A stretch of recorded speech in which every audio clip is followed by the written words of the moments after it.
प्रणाम करने चली है, वादा है बनाई है,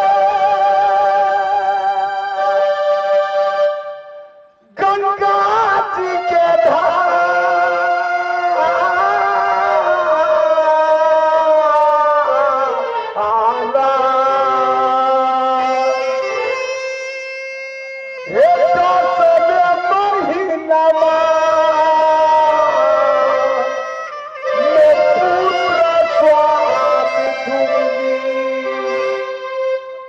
जब मैं श्री गंगा में डूबने गया था, तुमने वादा बनाई है स्वामी जी, मैं 10 महीना में बेटा दूंगी।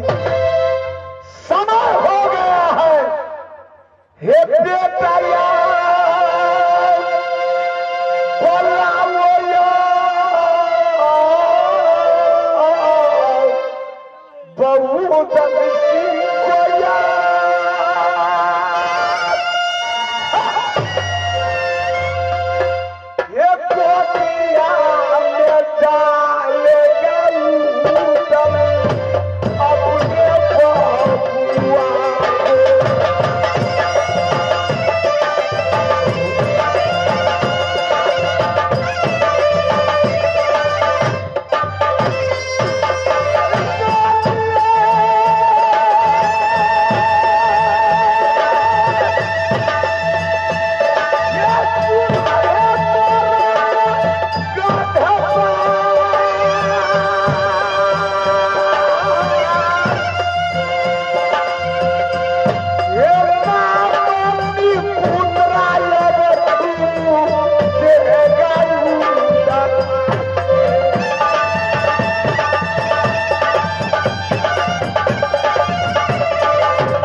कि मेरा यही बेटा है, निपुत्रा का पैदरी मुझे छूट जाएगा।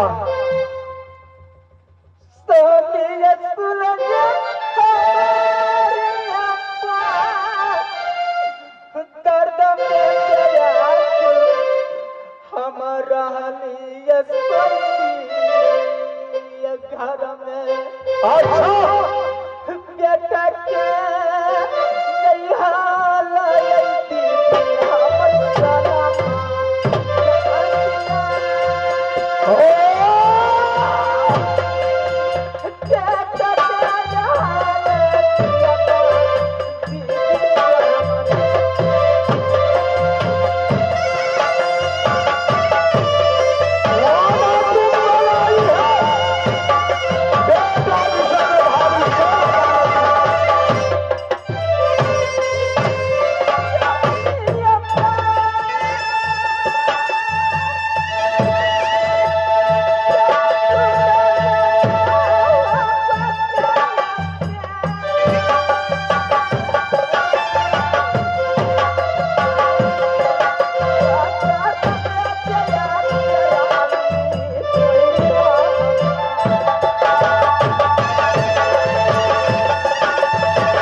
भाभी सोना जानेगी,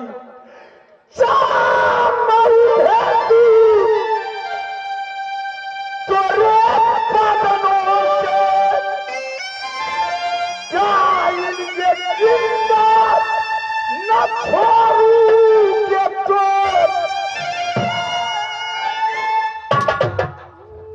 न छोड़ू के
तुम जाओ नथुनिया फगुनिया चंडाल से कह देना कि उदल महाराज तुमको याद किए हैं। इसलिए महाराज आप जब पहले रंडी मंगाते थे तो उनको इनाम बख्शी लेकर भेजा करते थे, जब कहते फांसी देना है।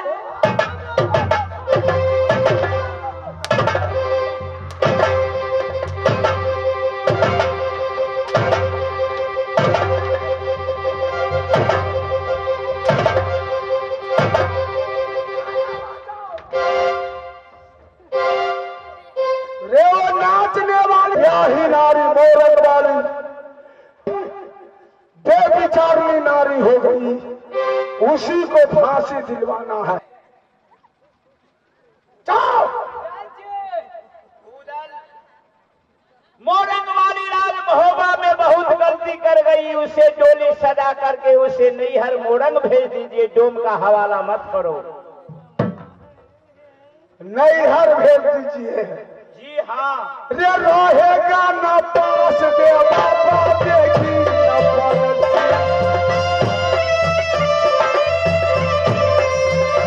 रे रहेगा न पास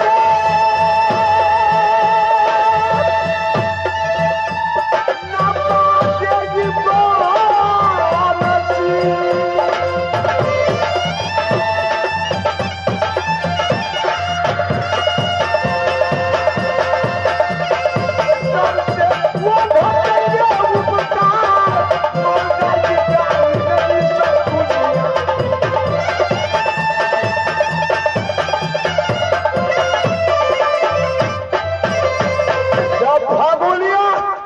नथुनिया चंडाल उसे यहाँ से घिसेटते ले जाएगा कि क्या है।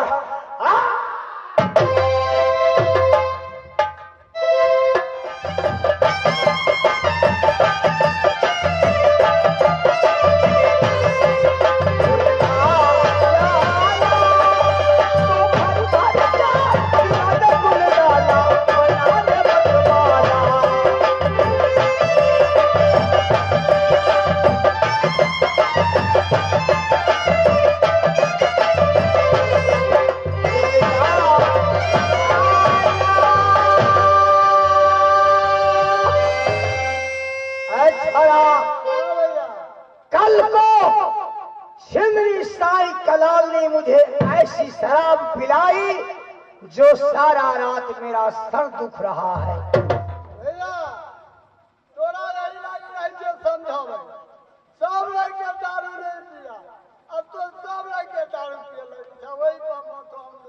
चलो भाई, आज चलो जाकर कलाली के पास 12 बोतल महुआ का फाइल और चिकना में क्या लूंगा समझा?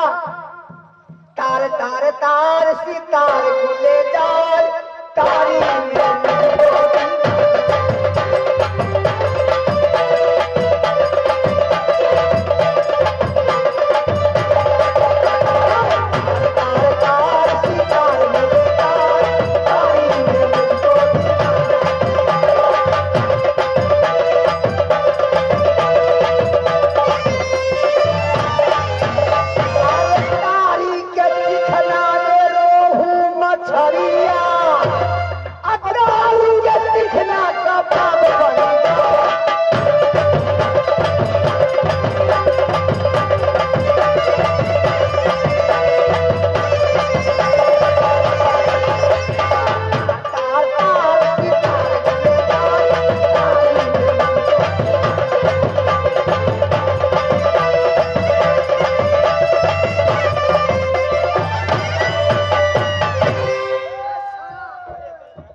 बाहर निकल। पहले बाहर आना।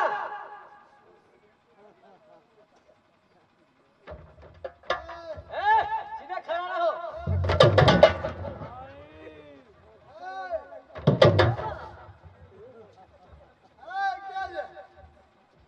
बलार था के केला फाड़ी जैसे पूछे छियो। तो दल घोटनी कहाँ गिर पड़ल? दल घोटनी नहीं है।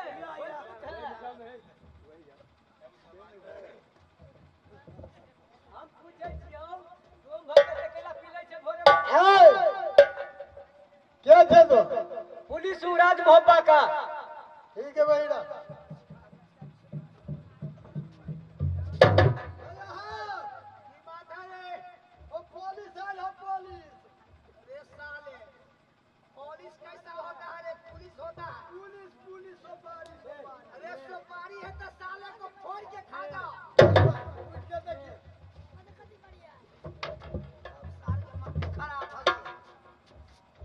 क्या बात है? क्या है यारो? क्या बात है? उदल महाराज याद किए हैं। क्या हम लोगों को? हाँ, कौन याद किया है? हमारे रुदल महाराज। अरे कौन साला रुदल है?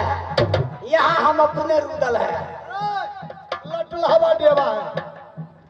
आए इधर आओ यार। बोलो क्या बोला है उदल? तुम दोनों भाई को उदल महाराज बंगले पे याद किए हैं। इधर आओ, नजदीक में आओ। हाँ, पहले एक बार बोलो फगुनी बाबू, बोलो। मतलब हम डोम के साथ में जब अरे साला कहीं के तू साथ का बच्चा बनता है साला।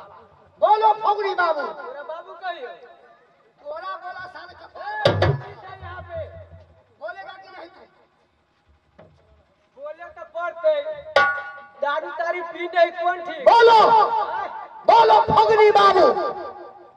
फगनी बाबू। साला वो चक्का जगह चकवाता है। फगनी बाबू।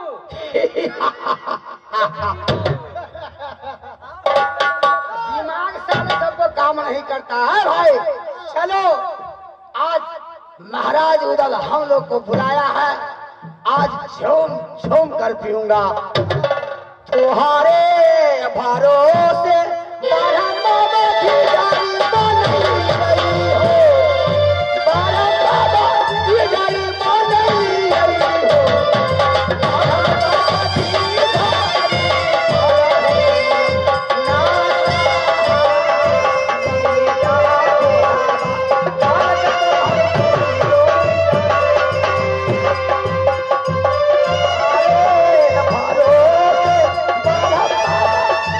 बाबा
खूब दारू पिया हुआ था। जब मैंने कहा तो बोला ठीक है तुम चलो मैं आ रहा हूँ। दारू पी के दम उसे 2-4 बोतल और जाकर पिलाओ, ठीक है महाराज, खरीद कर रख दिया हूँ। के काम बनेगा। हाँ महाराज, लेके रख दिया हूँ। हाथ में हल्दी, हाथ में हल्दी, नाक में हल्दी के फूला पे।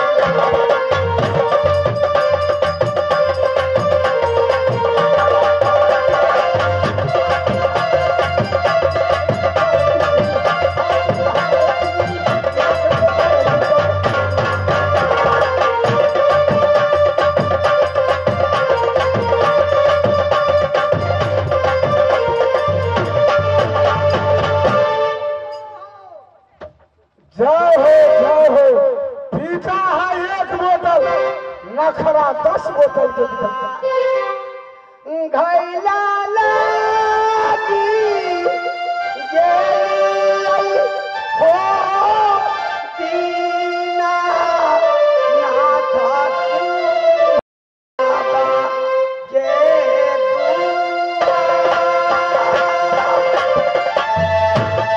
घैला लागी गेल हो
फगुनिया पीता है 1 बोतल, नखरा 10 बोतल के दिखलाता है। देखिए महाराज, हम लोग को आदत वही है कि 1 क्वार्टर लेते हैं सुबह 8 बजे में तो 12 बजे निकलता है। अभी छठ पर्व का अभी समय है। ठीक है, तुम लोग के किस लिए बुलाया गया है? वही तो मैं पूछना चाहता हूँ कि क्या बात है कि आज फगुनिया और नथुनिया चंडाल को बुलाया गया है। छोड़ा भैया, गाँव में रंडी के नाच नहीं हुई रही इतना से रंडी मने न आज फाड़ के दे। अच्छा ठीक है। वो नाचने वाली रंडी नहीं, मेरी ब्याही नारी मोरक वाली रंडी हो गई, नारी हो गई, उसी को फांसी दिलवाना है। अरे छोड़ा, ये महाराज टेबलेट कैसा खाए लगले, मत्था गड़बड़ा गए मालिक जी। जितना ही कहता हूं उतना ही सुनो। उसे मारोगे अच्छा तो क्या लोगे तुम लोग? सुनिए महाराज, यही फगुनिया चंडाल है जो दारू पीने के बाद अपना बाप को नहीं पहचानता है। ये कहिए, यदि मैं उसे मारूंगा तो मुझे क्या मिलेगा? उसे मारोगे तो 10 बीघा जमीन मिलेगा और 2 लाख रुपया मिलेगा। ठीक है महाराज, और पीने के लिए कोई भट्टी दीजिए मुझे। जिला महोत्तरी सदर मकान जलेश्वर, जिस भट्टी में मैं दैनिक जाकर पीता हूँ, वो भट्टी जिंदगी भर के लिए फ्री हो गया। ठीक है, तो कहाँ है वो? उसे मुझे कब्जा पकड़वाए, मैं अभी जाकर फांसी दूंगा। पता है तमन्ना खेला 10 बीघा जमीन 2 लाख रुपया। हमरा 10,000 से कम नहीं लेबो। आय 10,000 से कम नहीं। अरे साल दिया पुता में कहलिए जो स्कूल में पढ़िया तो नहीं गेले हम 10,000 से कम नहीं लेबो। तो तुमको 10,000 मिलेगा। चलो 1,90,000 हम रखेंगे। चलो जाओ ले आओ मेरे सामने।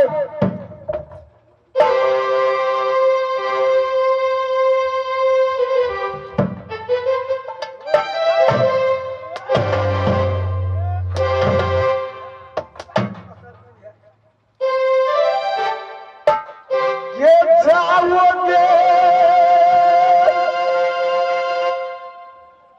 या भागली, ये सामने से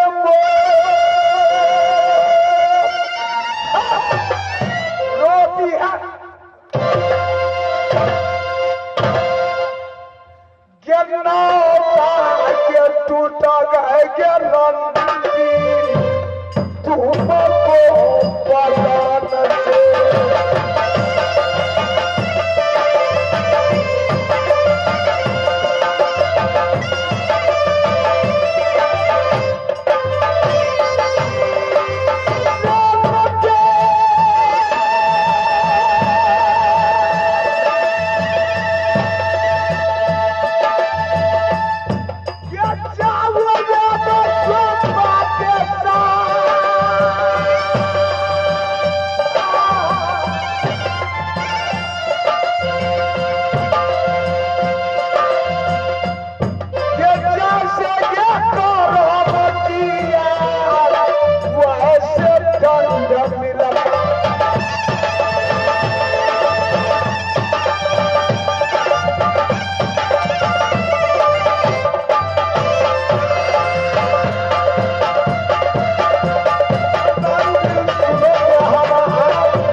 अपने हाथ से तेगा बजा दीजिए।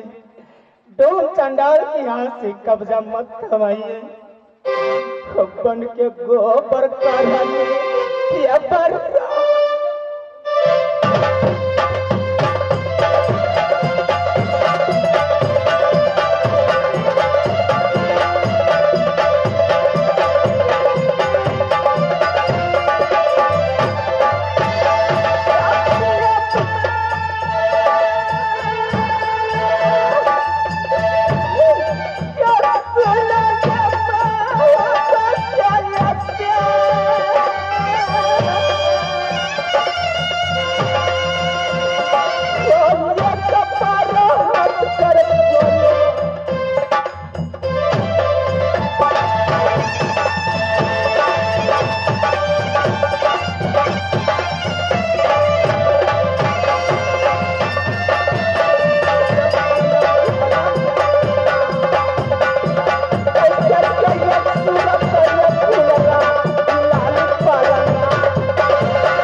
नजर से दूर करो इसे।